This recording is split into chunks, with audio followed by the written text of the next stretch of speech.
Amé. Oui! Bandit, tu vas t'occuper de bébé TikTok là. Tiens. Tu n'as pas honteux. Tu n'as pas honteux. Point d'interrogation. Donc tu crois que ton travail, c'est de jouer les Balthazar en héros et de mettre les grossesses à gauche à droite et venir te promener sur les réseaux sociaux. Oui! On en a marre des bandits qui se promènent avec leur banzizi en main et foutent les grossesses et fuient. C'est quoi ça? Point d'interrogation. Bébé TikTok n'a rien demandé, donc il va s'occuper. Pas mal, hein? Et puis il n'y a rien. C'est quoi ça? Point d'interrogation. Bébé TikTok va bien, il bouge quand même bien. Oui, il bouge bien de plus en plus. Donc quand tu dis envoie les cœurs, envoie les étoiles, il entend. Quand il y avait son pied, parce que c'est toi, l'enfant était conçu pendant que vous étiez en train de faire le direct TikTok. Non? C'est que l'enfant a formé avec ça. C'est ça, non? Il tapote, il tapote. Donc il tapote derrière le ventre, hein? Oui, il tapote. Bon, voilà. Je voulais te demander, pourquoi tu voulais t'exprimer aujourd'hui? Point d'interrogation. Alors, depuis quelques temps déjà, avant qu'il n'arrive tout ce qui se passe en ce moment, je crois que les gens ont remarqué, je me faisais un peu rare sur les réseaux sociaux. Parce que depuis que je sais que je suis enceinte surtout, avant mais encore plus, depuis que je sais que je suis enceinte, je veux comme renaître de nouveau. Voilà! Donc moi, j'ai un besoin de renaissance quelque part, de me focaliser sur ma carrière, de montrer aux gens qui je suis vraiment en fait, en dehors de la carapace que je me suis forgée sur les réseaux sociaux. Et après avoir réfléchi, je me suis dit que le meilleur moyen d'entamer cette nouvelle vie, c'était peut-être de demander pardon à toutes les personnes que j'ai offensées. Voilà! Pas parce que je pense que j'avais forcément tort, mais parce que je fais table rase. Voilà, je veux repartir l'esprit léger et que dans tous les cas, que j'ai tort ou raison, ce qui est sûr, j'ai offensé des gens. Donc je tenais à partir d'abord comme ça, parce qu'il n'y a pas que les personnalités publiques qui ont pu être offensées, il y a aussi le public. Voilà, il y a des gens qui ont essayé de me donner des conseils, peut-être pas de la bonne manière, et moi, étant toujours sur la défensive, j'ai réagi aussi, voilà, parce que j'ai mon caractère. Quoi? Donc maintenant que je veux que les gens voient la vraie moi, en dehors de celle de la guerrière. Donc je pense qu'il faut déjà mettre les compteurs à zéro et puis faire mon mea culpa. Donc c'est la première raison pour laquelle j'ai voulu passer. Déjà c'est toi, puisque voilà, tu fais partie, c'est un signe fort pour moi d'être sur ta page avec tout ce qu'il y a eu entre nous également. Donc tu fais partie de toutes ces personnes-là aussi, envers qui je voulais m'excuser. Ça, c'est clair. Tu sais, Oshi, comme je dis, le plus important, demander pardon, c'est un signe de grandeur. Et moi, je t'ai vu, ici sur la page, attaquer pas mal de personnes. Ça dit que si on se parle, il faut qu'on soit vrai. Tu vois. Au fond, il y a des gens que tu connaissais pas que tu attaquais. Il y a aussi des gens que tu attaquais pour te défendre. Mais je voulais demander ici, autour de cette page, est-ce que au fond de toi, tu demandes d'abord, parce que ça doit commencer par là, est-ce qu'au fond, tu demandes pardon sincèrement à tout ce que tu as offensé? Je m'interroge. Je viens de le dire, non, grande sœur, est-ce que tu m'as demandé de le faire? Je viens de le dire. Parce que si on commence à rentrer dans tel a attaqué tel a attaqué tel. Non, je t'ai pas dit, je l'ai dit. Moi aussi j'ai été attaquée, mais je n'exige le pardon à personne. Chacun, ceux qui se sentent, ça vient de moi, ceux qui ont envie, ceux qui pensent qu'ils m'ont aussi, offensé, s'ils ont envie de s'excuser, ils le feront un jour ou pas, c'est pas grave. Mais moi je le fais d'abord pour moi, pour être tranquille, pour être en paix. D'accord. Avec moi-même. Voilà, je voulais te demander, par rapport à bébé TikTok, comment ça va avec le père de bébé TikTok? Point d'interrogation. Je pense que tout le monde a pu le constater sur les réseaux sociaux. Hein. On n'est plus en contact, lui et moi, je peux dire que c'est terminé. Je me retrouve seule aujourd'hui avec mon bébé, voilà. Parce que j'ai pas de bête, je suis toute seule avec mon enfant et les autres que j'avais déjà. Donc voilà, lui et moi, c'est terminé, voilà. Laisse mon frère. Hey! Amé, bandit, tu vas t'occuper de bébé TikTok là. Tu n'as pas honteux. Tu n'as pas honteux. On t'a vu te promener ici. Donc tu crois que ton travail, c'est de jouer les Balthazar en héros et de mettre les grossesses à gauche à droite et venir te promener sur les réseaux sociaux. Il va s'occuper. Tu comprends? On en a marre des bandits qui se promènent avec leur banzizi en main et foutent les grossesses et fuient. C'est quoi ça? Point d'interrogation. Bébé TikTok n'a rien demandé, donc il va s'occuper. Pas mal, hein? Et puis il n'y a rien. Ma soeur, c'était en passant, pardon. Je m'énerve, c'est même pas avec toi que tu énervé. Je suis énervé avec le Balthazar de Mbengla. C'est même pas avec toi, pardon. C'est même pas pour toi. Vraiment, il faut pas que ton cœur. Tu sais qu'on ne doit pas t'énerver, non? Tu es enceinte, il faut que ton cœur soit calme. Tu vois, non? Bébé TikTok doit être à l'aise. Ça, c'est clair. Bébé TikTok doit être à l'aise. Bébé TikTok ne doit pas se mettre mal. Ça, c'est clair. Et pourquoi il t'a abandonné? Pourquoi il a fui? Est-ce que tu as une idée? Je sais pas, peut-être que. Enfin, j'ai quelques idées, peut-être que c'est par rapport à ce qu'il y a eu, parce que j'ai dû me dissocier de lui par rapport à ma carrière, par rapport à ses dernières sorties. Ça peut être ça, ça peut être la peur des responsabilités, parce qu'il faut savoir que j'ai pas voulu cet enfant toute seule, contrairement à ce que j'entends partout. C'est un enfant qu'on a souhaité tous les deux. Ah, maman, donc il voulait aussi l'enfant là? Oui. Donc il voulait bébé. Ahmed, donc tu voulais bébé TikTok. Hé, tu vas pas fuir. Nous sommes avec toi ici. Donc, Ahmed a voulu bébé TikTok. C'est. Mais compréhension, on a commencé à en parler, elle peut témoigner. C'est pas des choses qui se cachaient. Donc, Donc il t'a flatté, il dit que mais donne-moi un bébé TikTok. si. Il dit que ma chérie, pardon, donne-moi un petit TikTok bébé. Après, je n'ai pas fait un enfant pour lui quand j'étais toujours dans Oui, maman, on ne dit pas ça. Je dis qu'il faut d'abord qu'on. Oui. Moi aussi, je le voulais. Mais je tiens à ce que ce soit clair que ce n'est pas un enfant qu'on lui a imposé. On était d'accord tous les deux. Voilà. Et peut-être qu'il a paniqué, comme c'est un grand enfant. Moi, je ne sais pas, peut-être qu'il a paniqué. Et voilà. Excuse-moi aussi là. En mettant dedans, pourquoi il ne paniquait pas? Hein? En mettant dedans, pourquoi il n'a pas paniqué? Donc, il finit de marquer le but. Il dit qu'il a peur que le but entre. Attends, c'est quoi cette histoire? Quand il mettait dedans, pourquoi il n'a pas paniqué? Non, peut-être qu'il croyait que comme je suis vieille, ça ne va pas entrer. Je ne sais pas. Comment ça? Attends, est-ce que tu es vieille plus que qui, maman? C'est quelle qualité? Tu es vieille. Est-ce que c'est évident? Non, maman, ça peut aussi. Maman, c'est toujours les risques que ça peut entrer. Les gens font des enfants à 40 ans. On connaît. Donc, quand tu peux marquer le but, ça peut entrer. Tu peux aussi. C'était pas un accident, hein, c'était bien préparé, c'était bien calculé. Ah! Voilà. Oui. C'était bien calculé, c'était bien préparé. Comme ça, il ne va pas dire qu'on l'a piégé. Et au début, ça se passait bien. Enfin, la dernière fois que j'étais chez lui, j'étais déjà enceinte, il savait, et puis il n'y avait pas de souci. Et il était content. Après, oui, il était content. C'est après l'affaire de Bordeaux que les choses se sont parties en cacahuète. Donc, du coup, je ne sais pas si ça a un lien avec ça ou si c'est juste aussi un prétexte pour fuir le bébé. Moi, je ne sais pas en fait. Et j'ai arrêté de me poser des questions parce que. Oui, maman, pardon, doucement. Non, faut pas que ton cœur bouge. Doucement, maman. Prends ton souffle. Ouais, Seigneur. Bébé, Tito, calme-toi. On est en train de régler les problèmes. T'inquiète pas. Vas-y, maman. Donc, je ne sais pas. Moi, je peux que imaginer, mais c'est lui seul qui connaît la vraie raison. Oui, maman. Asia.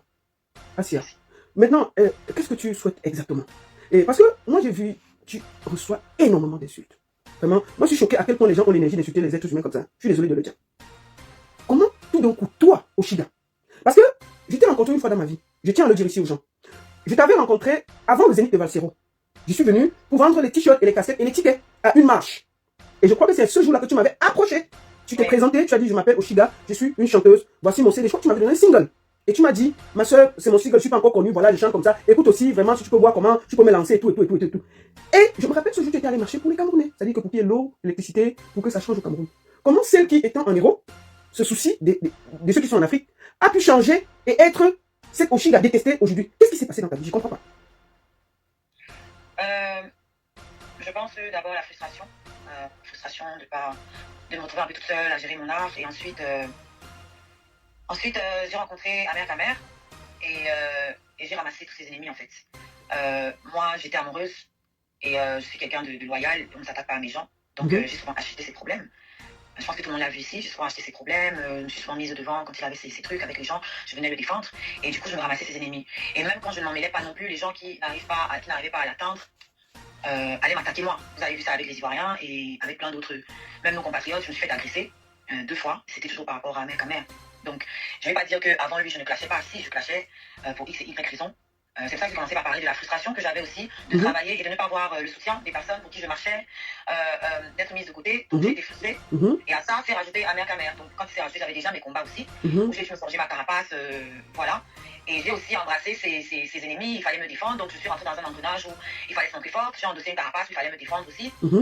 Et c'est devenu un mode de fonctionnement en fait. C'est pour ça que j'ai parlé aussi du public tout à l'heure, parce que parfois, les écrits, c'est pas pareil que quand tu dialogues avec quelqu'un. Quelqu'un peut te rencontrer dans la rue, ou un événement, te donner un conseil, la manière dont il va te parler en face. S'il écrit ça en commentaire, tu vas pas forcément prendre ça de la même manière. Parce que tu as l'habitude de recevoir des attaques, donc forcément tout le temps sur la défensive. Et voilà comment on tombe dans ça, et que finalement les gens voient de moins en moins les qualités qu'on avait, et ils voient de plus en plus notre côté sombre, parce que personne n'est parfait, tout le monde a ses démons. Donc disons que mes démons s'exprimaient beaucoup plus, ont commencé à beaucoup plus s'exprimer sur la toile. Et puis voilà comment je me suis retrouvée là. Et je devais souvent me défendre aussi parce que, comme je lui avais déjà reproché ici, des fois, avec quand même me mettant en conflit avec des gens et je me retrouvais toute seule face à eux. Donc c'est autant de choses. Mais je ne vais pas non plus complètement lui jeter la pierre parce que je suis une adulte. Et j'aurais dû faire aussi plus attention, réfléchir avec ma tête plutôt qu'avec mon cœur. Donc je pense que les torts sont partagés. Voilà ce que je peux dire. Je ne sais pas si je réponds à ta question. Oui, bien sûr. Les gens continuent à dire que ta grossesse, c'est le buzz. Ce qui se passe avec Amer Kamer, c'est le buzz. Parce que vous avez un peu passé le temps à le faire. Moi, je tiens à dire ici que je ne fonctionne pas dans le buzz. Avant de prendre Oshiga ici, j'ai pris le temps de parler, d'être clair. Et je pense que si c'était le buzz, c'est parce que on ne peut pas tout dire en public. Moi, je sais ce que Oshiga traverse. Et si je lui tends la main, c'est parce que je sais. C'est pas un buzz. C'est juste une femme qui est mal et qui a besoin qu'on l'écoute. Nous tous là, on peut tomber. Nous tous là, on peut faire des mauvaises rencontres. Nous tous là, on peut faire... Elle a une grossesse dans le ventre. C'est vrai, elle a désiré cette grossesse. Mais, voyez aussi avec qui elle a fait cet enfant. Et c'est aussi qu'elle a fait des erreurs. Donc ce n'est pas un buzz. C'est juste une femme qui veut revenir comme une mère et arrêter les clashs inutiles. Et je pense que si quelqu'un sur ce chemin, au lieu que nous l'encourageons à rester dans le clash, encourageons-la à sortir de là et être une belle personne. Excuse-moi, Oshiga, c'était en passant. Donc, c'est ça. Et est-ce que tu penses que tous ces clashs que tu as là, c'était aussi les réseaux sociaux, ce côté malsain des réseaux sociaux, qui t'entraîne et que tu ne te retrouves pas? Parce que moi, parfois, je te regardais, je n'arrivais pas à croire cette violence-là. Je sais pas. Si. Je trouve que les réseaux sociaux vont faire ressortir le pire de nous. Hein. C'est pas juste nous qui faisons les vidéos. Même les internautes, vu qu'ils sont cachés derrière leurs écrans, et je leur dis souvent ça, je vais encore le répéter ici, même derrière faux profil, c'est un être humain qui a un cœur qui bat et ils se sentent protégés derrière leurs écrans. Du coup, ils oublient qu'on est des êtres humains, ils y vont très fort. Et quand tu es seul face à, je sais pas, 100, 200, 300 personnes, et qu'il y a la moitié qui est en train d'envoyer des insultes à un moment, tu craques aussi. D'accord. tu craques, tu as envie de te défendre. Donc j'aimerais que les internautes, j'aimerais sensibiliser aussi les internautes là-dessus, que c'est pas juste nous qui devons avoir la maîtrise. Je pense que nous tous, on doit avoir la maîtrise. Parce que même si vous ne faites pas des lives, de la manière que nous, on peut vous blesser, c'est comme ça que vous aussi, vous nous blessez en fait. Il faut puissance 10. Donc effectivement, les réseaux, ça ressort le pire de nous. On est derrière l'écran, on est devant le téléphone, c'est pas dans la vraie vie. Du coup, ça a l'air irréel, mais en fait, il y a des répercussions dans la vraie vie. Je suis la première à le savoir. Je me suis fait agresser, ça venait des réseaux sociaux. Dans ma vie de tous les jours avant, j'ai jamais eu ça. Je m'étais jamais fait agresser. En tout cas, pas par des filles, pas dans ces contextes-là. Donc voilà. Mais je voulais te poser la question, qu'est-ce qui s'est passé avant que tu es entré? Est-ce que c'était toi qui étais allé chercher la cham aux Ivoiriens ou bien c'était juste parce que tu défendais ton gars, par exemple? Parce que c'est allé très loin, ça. Non, ça ne me concernait pas. C'était le combat d'Amer Kamer, ça ne me concernait pas. Les Ivoiriens, comme ils ne savaient pas comment s'attaquer à Amer Kamer, c'est sur moi qui sont tombés. Et c'est vrai que j'ai aussi un petit peu participé à le défendre. Oui. Et du coup, c'est comme ça que je me suis pris. Voilà, parce qu'il ne m'a pas demandé d'aller le défendre, c'est moi qui suis venue par amour me mêler. Et puis, comme lui, il était plus difficile à atteindre, ils se sont versés sur moi. Est-ce que tu aimes encore Amer Kamer, sincèrement? Sois honnête. Honnêtement, si je dis que je l'aime plus aussi, je ne vois pas qui va me croire. Hein. C'est plus d'1 an de ma vie, ça ne s'efface pas en 1 mois. Donc, oui, j'ai encore des sentiments pour lui, mais je dois penser à moi. À moi, à mes enfants et surtout au bébé qui arrive, à ma carrière. Je crois que c'est plus important que tout.